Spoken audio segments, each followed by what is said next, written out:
যশোরের ঝিকরগাছায় পিয়াল হাসান নামে এক যুবদল কর্মীকে কুপিয়ে হত্যা করেছে নিজ দলের প্রতিপক্ষরা। শনিবার দুপুর 1টার দিকে ঝিকরগাছা পাইলট উচ্চ বালিকা বিদ্যালয় প্রাঙ্গণে ঘটনা ঘটে। এর আগে হল রোডে তার উপর হামলা করলে দৌড়ে তিনি বিদ্যালয়ের ভেতরে ঢুকে পড়েন। পরে সেখানে তার উপর বোমা হামলা ও কুপিয়ে মৃত্যু নিশ্চিত করে স্থান ত্যাগ করে সংঘবদ্ধ দুর্বৃত্তরা। নিহত পিয়াল মোবারকপুর গ্রামের কিতাবালের ছেলে।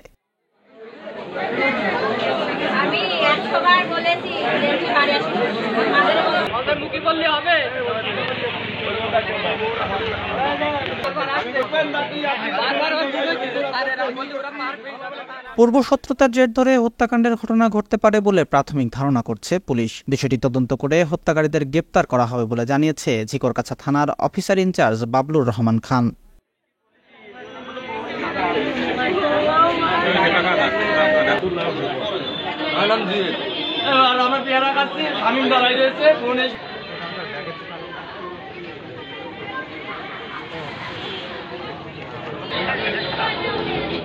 রেজওয়ান বাপ্পীর তথ্যচিত্রে ডেস্ক রিপোর্ট, দৈনিক কল্যাণ।